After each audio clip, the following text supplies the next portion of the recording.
conciencia para sumergirnos en un mundo desconocido y misterioso. El mundo de los sueños, del descanso. ¿Qué pasa con nuestro cuerpo? ¿A dónde viaja nuestra mente mientras dormimos? Preguntas que la ciencia ha ido develando y que son de gran ayuda, sobre todo para quienes sufren de trastornos del sueño. Después de todo, bien vale conocer más de este acto al que dedicamos un tercio de nuestra vida.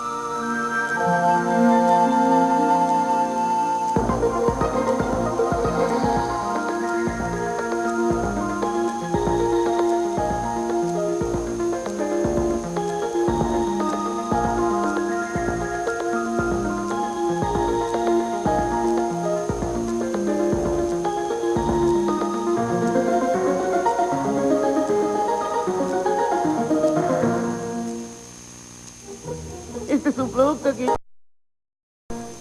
Desde la antigüedad, sabios y profetas trataron de explicar lo que nos ocurre durante el sueño. Pero solo en los últimos 20 años, los científicos han podido realizar aportes significativos.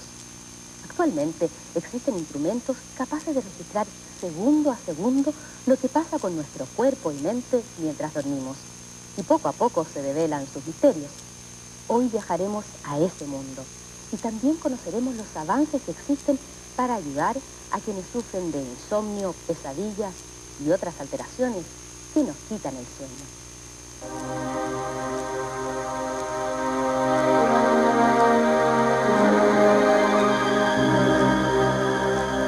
El día y la noche constituye el ciclo de la naturaleza con el cual se sincroniza nuestro reloj biológico interno, el que nos mantiene despiertos y activos mientras hay luz y dormidos cuando llega la oscuridad.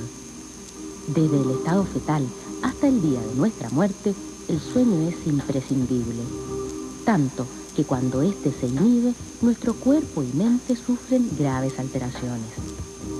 Básicamente la persona comienza a tener dificultades para concentrarse, dificultades de memoria, comienza a cometer errores en lo que está haciendo, pierde creatividad, se vuelve irritable, etc. Hay un conjunto de cosas principalmente mentales, pero también hay un cierto agotamiento físico.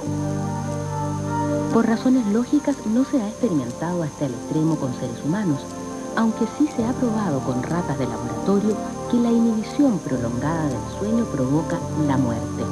Así que dormir es tan necesario como alimentarse, y lo que nos ocurre durante el día afecta necesariamente nuestro sueño. Normalmente cuando me acuesto muy sobreexcitada, o sea, cuando me han pasado muchas cosas en el día, normalmente duermo muy mal, pues yo creo que mi cabeza queda funcionando, o sea, no me desconecto. Y como en un círculo vicioso, también una mala noche tendrá sus consecuencias al día siguiente. El día lo vivo mal, porque lo vivo con la sensación de que no descansé. Yo necesito 8 horas para dormir para estar bien. Estoy con sueño, estoy muy poco alerta, estoy con una sensación de que mi cabeza no está funcionando lo suficientemente clara. Estoy con una sensación de que o ando muy volada o estoy con ganas de dormir en cualquier parte. O sea, no puedo trabajar bien cuando no duermo. La importancia de investigar la fisiología del sueño y sus alteraciones llevó a crear el Centro Médico del Sueño en la Universidad Católica, el cual reúne a profesionales de diversas especialidades que tratan a los pacientes en forma integral. Esto, junto al uso de nuevos equipos y exámenes como la polisomnografía, ha permitido estudiar con mayor precisión qué ocurre mientras dormimos. Hoy se sabe, por ejemplo, que el sueño no es en realidad un estado pasivo. Dentro de nuestro sueño nosotros tenemos una parte que es un sueño tranquilo, pasivo, en el cual efectivamente todas nuestras funciones biológicas descienden. Baja la presión, baja la temperatura, baja el pulso, en fin, todo lo que uno supone que ocurre cuando uno está durmiendo. Pero hay otro periodo que llamamos sueño activo o sueño paradojal, en el que nuestro cerebro está realmente tremendamente activo, tan activo que ese nivel de actividad es comparable al que uno tiene cuando está despierto. La única diferencia que hay es que nuestro cuerpo en esa etapa está totalmente paralizado. Somos absolutamente incapaces de movernos en el sueño activo. Y en ese sueño activo es cuando nosotros tenemos los fenómenos oníricos, cuando nosotros tenemos imaginación onírica, cuando soñamos. Cuando los adultos nos quedamos dormidos, entramos primero en esta fase de sueño tranquilo, compuesto por 4 etapas las cuales van desde un sueño superficial hasta uno más profundo. El registro de nuestras funciones vitales muestra en esta última etapa muy poca actividad. Durante este sueño tranquilo se produce la reparación física de nuestro organismo.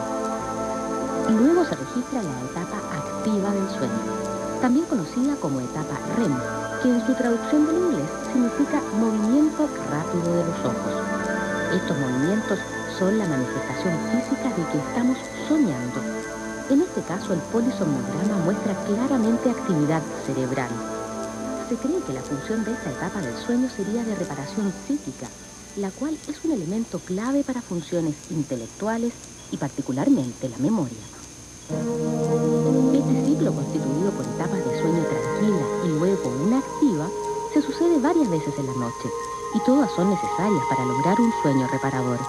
Pero se ha podido determinar que en la primera parte de la noche hay más sueño tranquilo y en la segunda más sueño activo, es decir, más actividad onírica. Las personas que despiertan frecuentemente desde el sueño activo son personas que recuerdan sueños. Las personas que se despiertan siempre de sueño no activo, sueño tranquilo, no van a recordar el sueño, pero todos soñamos y varias veces en la noche en realidad. En la mañana, cada vez que me despierto, entonces al tiro empiezo a pensar en lo que soñé, porque siempre me acuerdo. Y cuando no me acuerdo, sí me acuerdo durante el día, y entonces de repente puedo ver a una persona y digo, ah, pero si soñé contigo, y ahí se me viene todo el rollo del sueño. Los recuerdo mucho y me afectan. El mundo de los sueños siempre ha intrigado al hombre desde el principio de los tiempos. Y es ciertamente la etapa de nuestro dormir que más misterios oculta y de la que menos se sabe. ¿Hacia dónde viaja nuestro inconsciente mientras soñamos? ¿Qué información nos entregan los sueños?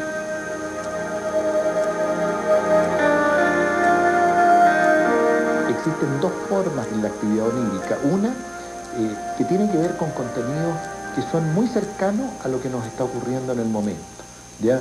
Que tiene que ver con restos de preocupaciones diurnas o con anticipaciones naturales que tenemos. Tenemos una prueba, un compromiso al día siguiente y nos soñamos en eso. Pero eso no tiene mucho significado, es casi como un resultado natural de lo que estamos vinculados, que no nos hemos desconectado por completo. Sin embargo, el soñar propiamente tal, ya la actividad onírica propiamente tal, rompe con las leyes de la lógica, del tiempo, del espacio, y ese es donde probablemente nuestros contenidos más profundos, que nos son ajenos incluso, nos pueden sorprender en términos del significado. Hoy se sabe que soñar es importante para nuestra actividad intelectual y creativa. Cuando por alguna razón se interrumpe sistemáticamente esta etapa REM de nuestro sueño, disminuye la capacidad de memoria y aumenta la irritabilidad.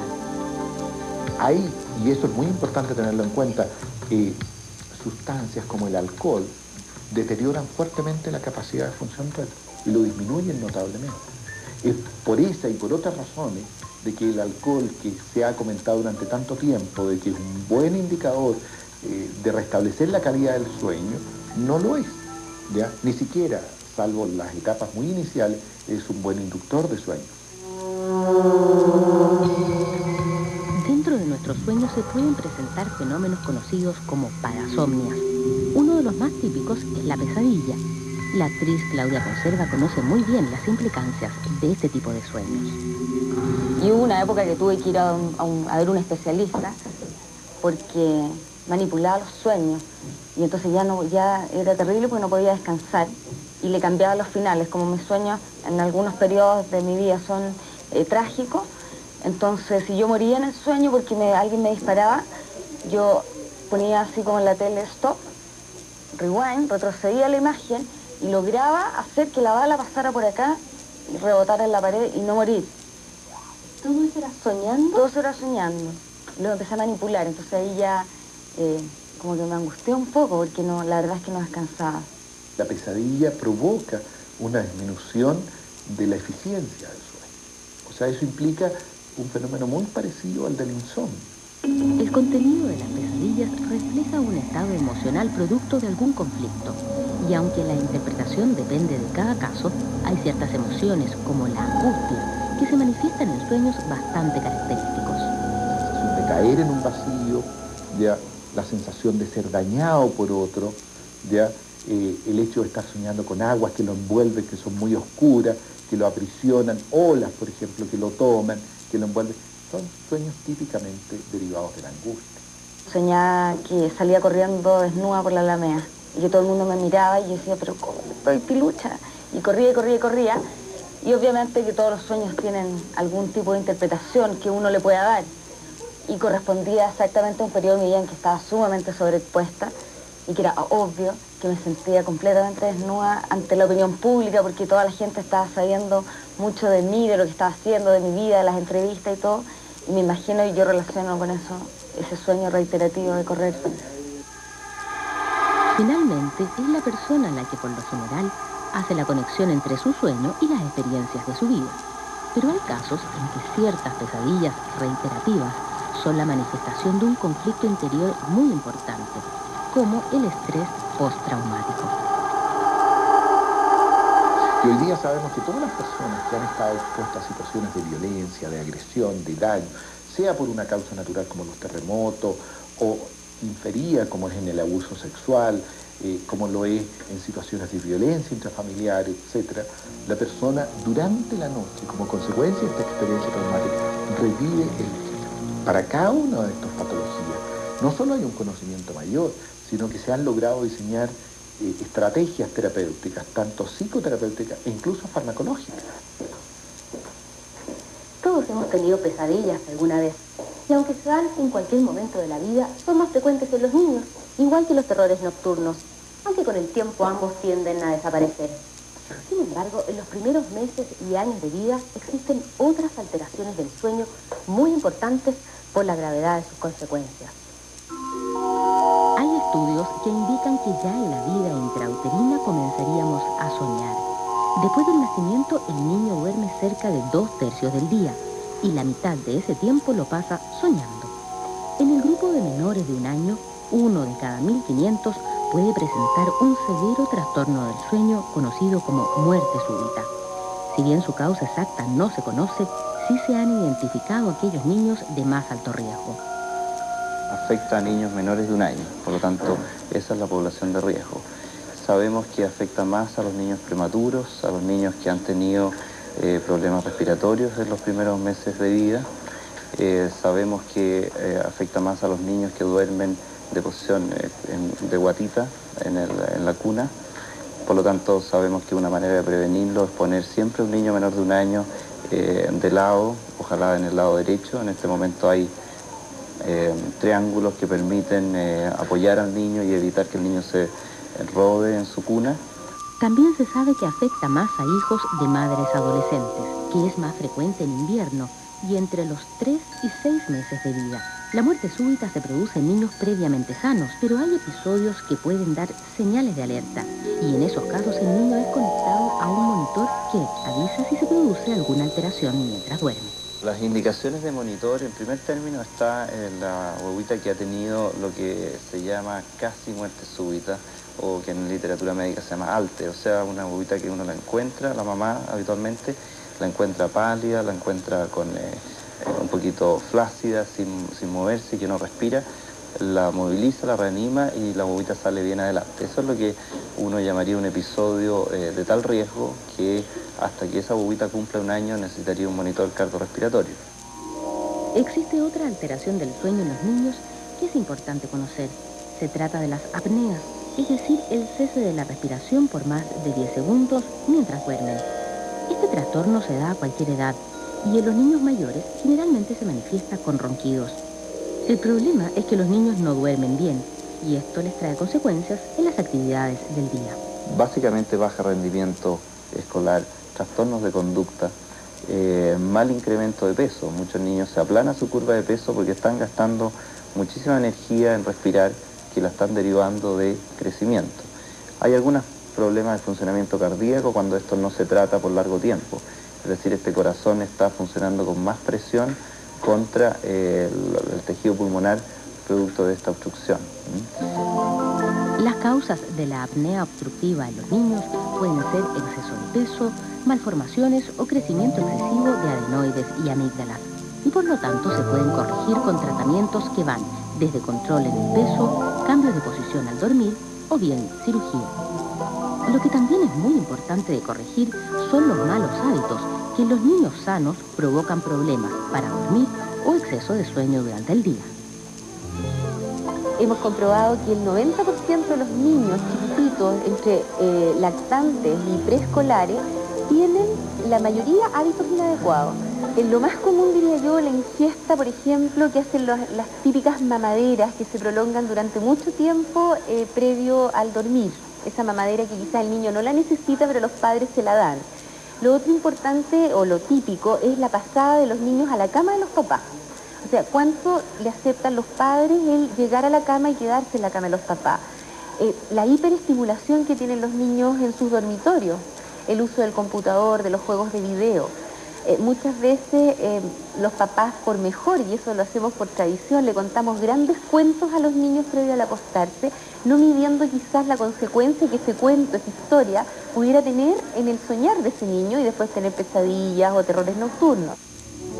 Los especialistas coinciden en la necesidad de corregir estos malos hábitos, aspecto fundamental para lograr un sueño sano en la edad adulta. A continuación, los que no pueden dormir, los que se duermen durante el día y los roncadores severos en el siguiente bloque.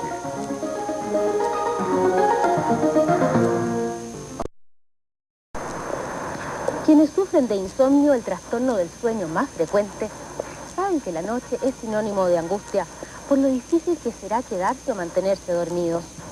Y aunque en Chile no existen estadísticas exactas, se estima que al igual que en Estados Unidos, el 20% de los adultos que viven en ciudades grandes como Santiago ha tenido alguna dificultad seria para dormir en el último año. Hernán Streeter es insomnio. Recuerda que la primera vez que vivió este trastorno fue a los 12 años y lo que él define como un verdadero calvario fue empeorando con el tiempo. No asocio la actividad de acostarse, de sacarse la ropa y ponerse el pijama con algo grato, no. Es sumamente desagradable. Me acuesto 11 de la noche. Los primeros cabeceos son 1:30 para despertar indefectiblemente a las 3:30 de la mañana. Y ahí me voy en pampa hasta el otro día. ¿Duermes cuántas horas? Yo creo que promedio debo dormir 3, no duermo más. ¿Y eso desde hace cuánto tiempo? Unos 30 años, 35 años.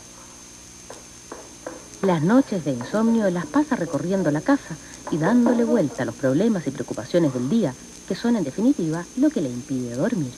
La especulación permanente cuando me meto en la cama, analizo el día y digo qué hice y empiezo a especular y a conjeturar y a enjuiciar si las cosas las hice bien o las hice mal. Sandra Solimano también tiene insomnio. No importa la hora que se acueste, siempre despierta a las 5 de la mañana. En su caso, sin embargo, los ejercicios de relajación le ayudan a retomar el sueño. Cuando uno está desvelado y está acostado, la cabeza funciona a 1000, o sea, planificas el otro día, te acuerdas de las cosas que no hiciste, quieres acordarte de las cosas que tienes que hacer, se te pasan 1000 cosas por la cabeza, entonces si la cabeza sigue funcionando, tú no te puedes desconectar y no te puedes volver a dormir. Entonces, al hacer esta concentración y esta relajación, puedes lograr, o yo he podido con ese sistema, reiniciar el sueño más rápido, unos 15 o 20 minutos después. Los insomnes no solo sufren de noche, durante el día no funcionan bien, porque la falta de sueño afecta su estado de ánimo y también la memoria. Sí, hay un deterioro en la concentración, hay un deterioro en la capacidad de concentrarse, hay un deterioro en la productividad intelectual, sin duda que lo hay. En estos casos, el insomnio está asociado al estrés y a la incapacidad de desconectarse de la actividad del día, problema muy frecuente en la vida actual. También entre las alteraciones del ánimo hay otra causa muy recurrente de insomnio, la depresión. Prácticamente el 100% de las depresiones se acompañan de alteraciones en el sueño, el 100%. Y esta se da en dos grandes tipos. Probablemente las 3/4 partes, un 75%, se manifiesta con insomnio. En todo caso, como el insomnio es un síntoma que puede tener variados orígenes, Para solucionarlo hay que encontrar cuál es la causa que lo provoca. Lo que hay que entender bien claramente es que lo que le sirvió a la vecina o al pariente cercano no necesariamente es lo que se me aplica. Puede que yo tenga otro tipo de insomnio, que sean otras las causas, y por lo tanto el tratamiento tiene que ser distinto. El tratamiento es, entre comillas, personalizado, depende de la persona. En cuanto a la prescripción de pastillas para dormir, los especialistas prefieren ser cautelosos. Recordemos que Chile llegó a tener uno de los consumos más altos del mundo de estos fármacos. Hoy solo se venden con receta médica y se usan por periodos ilimitados, porque no resuelven los problemas del sueño y producen dependencia si se consumen en forma muy prolongada. La idea de usar estos medicamentos es lograr un sueño continuo, con la asociación de la higiene del sueño. Y una vez que ya hayamos logrado un sueño continuo, intentar reducir ese medicamento al máximo o incluso eliminarlo, pero siempre en forma progresiva. Una técnica nueva para tratar a los pacientes con insomnio es la higiene del sueño. Esta toma en cuenta las costumbres y el ambiente que rodea a la persona con este problema, porque se ha comprobado que los malos hábitos son una causa muy frecuente de trastornos del sueño.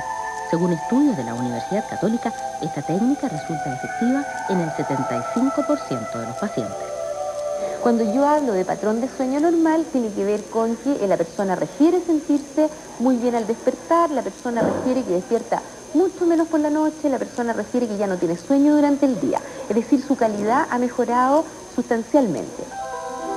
Medidas básicas de la higiene del sueño son que la cama y el colchón sean cómodos, que no haya demasiada distracción ni luz en el dormitorio, evitar el trabajo y el computador antes de acostarse, no dormir siesta, restringir estimulantes como el café, el cigarrillo y las bebidas cola, y no comer muy pesado antes de acostarse.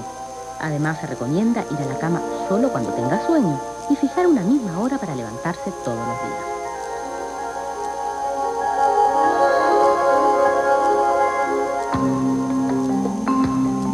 Mauricio Campos no sufre de insomnio.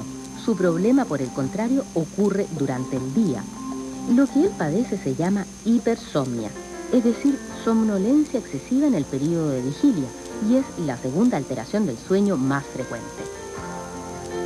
Me empiezo como a adentrar en mí mismo, Empiezo como un adormecimiento, como que alrededor mío se hace mucho silencio y después como que me voy para adentro.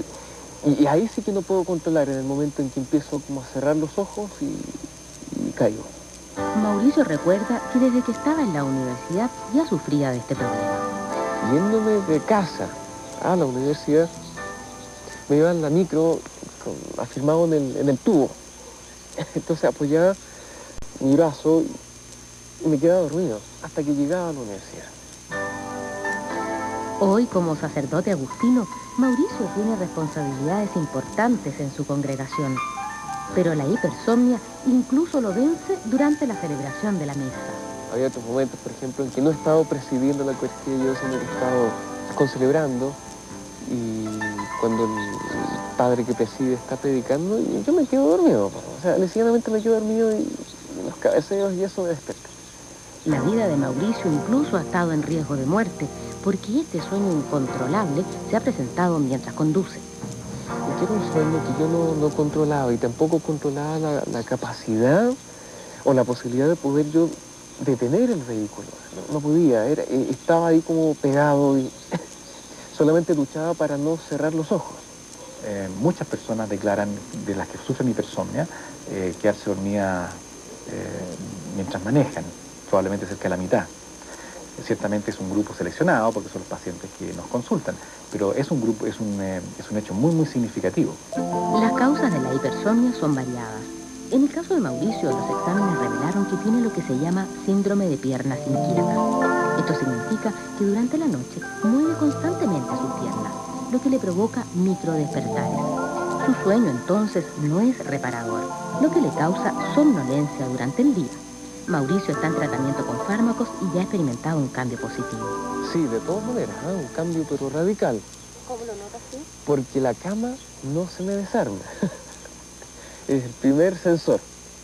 Y segundo, porque esa inquietud en las piernas antes de acostarme, o habiéndome acostado y que me impedía quedarme dormido, conciliar el sueño, no, ya eso ya desapareció. También pueden sufrir de hipersomnia los roncadores severos. Estas personas tienen un sueño alterado y por lo tanto también mucha somnolencia y falta de concentración durante el día. Puede llegar a grados pero extremadamente severos. O sea, yo tenía un paciente que me decía que se quedaba dormido tomando té. O sea, desde la taza hasta la boca, ¿no es cierto? El paciente del plato a la boca, el paciente se quedaba dormido. La doctora Fonseca se ha especializado en el tratamiento del ronquido, que afecta al 45% de los hombres sobre los 40 años. De acuerdo a la gravedad, el problema se clasifica en 3 grados. El roncador grado 3 es el paciente que ronca en forma muy importante, que tiene un sonido muy intenso y que se escucha el ronquido a través de toda la casa. Ese paciente es el que a nosotros nos preocupa especialmente, ya que el paciente roncador grado 3 generalmente se asocia a un paciente que tiene apnea del sueño. Generalmente este paciente o la tiene o la va a tener, ya que el ronquido en general es una antesala de la apnea del sueño. La úvula, por la parte Para diagnosticar a un paciente se realizan variados exámenes, entre ellos la nasofibroscopía, que como vemos consiste en introducir una sonda por la nariz que por medio de fibra óptica entrega imágenes de la vía aérea. El ronquido se produce por la vibración del velo del paladar y la úvula o campanilla en la garganta. En el caso de la apnea obstructiva, estas estructuras impiden el paso del aire y la persona deja de respirar por 10 o más segundos mientras duerme. Esto provoca menor oxigenación de la sangre en el organismo. La apnea del sueño severa tiene riesgos que son extremadamente graves. Se sabe que los pacientes que tienen apnea del sueño se asocian con mayor frecuencia a problemas cardiovasculares, problemas de arritmia, problemas de infarto al miocardio, problemas de accidentes vasculares. Esto no significa que, por supuesto, todos los roncadores vayan a tener esto, sino que solamente los que tengan apnea severa y en algunas oportunidades. Es el caso de Nelson Bermúdez, quien durante muchísimos años ha vivido con este problema. Él y su señora han sufrido momentos de gran angustia y depresión, producto de sus problemas durante el sueño. Era una pesadilla recurrente, como que visitaba el cementerio, entraba a un mausoleo, bajaba al subterráneo, y le parecía una película de terror, pero así era. Y yo de repente quería salir y veía que estaban cerrando una losa y no podía, desesperado. Y de repente saltaba en la cama y quedaba doblado, intentando respirar. Efectivamente, pues con el examen me comprobaron de que tenía una cantidad de paros respiratorios en la hora, 71 paros respiratorios, algunos de casi 50 segundos, 40, 30. Y unos ronquidos fuertes, que yo no sé a qué decibeles llegaban, que ya después ya fue traumatizante. Y como que nadie me creía, además. Ni él, yo creo que me creía. Y fueron, yo creo, 10 años de sacrificio. 10 años. Y yo dormía con pastillas, tenía que saber tomar pastillas, tapones. Y así todo, se me pasaba el efecto de la pastilla y volvía a escuchar todo eso hasta que ya el año pasado, ¿cuánto? Unos 2 años. El verano opté por separar el dormitorio. Y si era posible, yo creo que llegar hasta una separación. Nelson acudió al Centro Médico del Sueño y hoy está en tratamiento. En algunos pacientes con apnea obstructiva severa, como es su caso, no hay solución quirúrgica, sino que la ayuda proviene de una máquina llamada CPAP, que Nelson debe usar todas las noches para el resto de su vida. Este aparato le inyecta aire por la nariz, lo que le impide que las estructuras de su garganta se cierren y entonces se evita la apnea. Yo podría decir que lo más que he dormido con la máquina han sido unas 7 horas de corrido, pero jamás en los últimos años he dormido 7 horas de corrido. Quisiera hacer hincapié en que el ronquido severo, por favor, hay que tomarlo en cuenta pensando no en el tratamiento para el ronquido, sino que además el tratamiento para la apnea, por lo menos pesquisar la apnea, que desgraciadamente es una cosa de la cual se sabe poco. Como hemos visto, traspasar el umbral que va de la vigilia al sueño puede provocar más problemas de lo que uno imagina. Pero para cada caso puede existir una solución y lo importante es buscar la causa del trastorno. Cada día existen tratamientos más efectivos y algunos, como la luminoterapia, están dando buenos resultados en lo que veremos a continuación.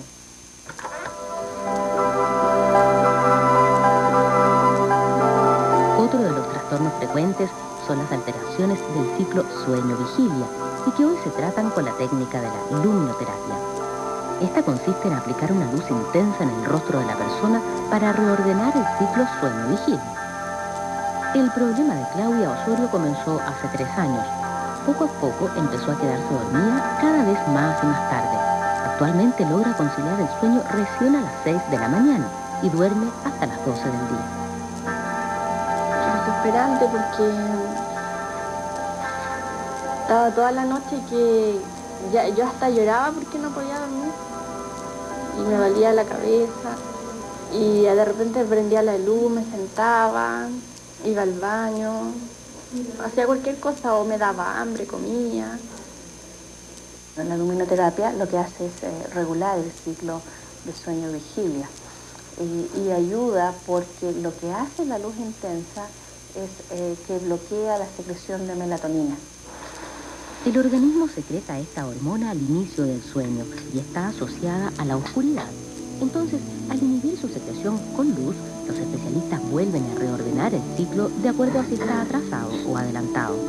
Muchas personas sufren estas alteraciones, ya sea por estados de angustia, depresión o por razones de diversa índole que los hace cambiar su ritmo de sueño.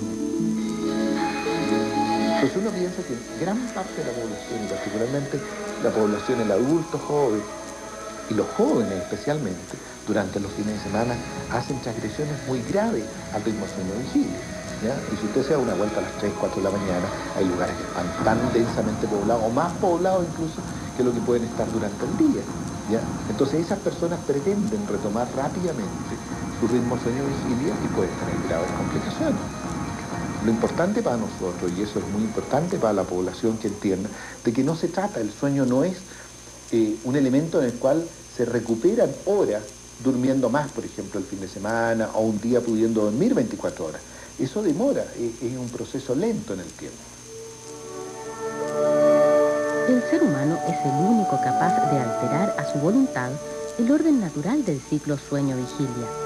La naturaleza es sabia y estamos fisiológicamente condicionados para permanecer activos de día y descansar de noche. Por lo tanto, las transgresiones permanentes van a provocar problemas de somnolencia, concentración y, en definitiva, nuestro organismo no logrará la reparación física y psíquica que nos proporciona el sueño, una necesidad vital de nuestro organismo y que en caso de alguna alteración hoy puede ser tratada. Lo importante es buscar ayuda para conseguir dormir y soñar, para, en definitiva, sumergirnos cada noche en ese misterioso mundo que nos permite vivir mejor.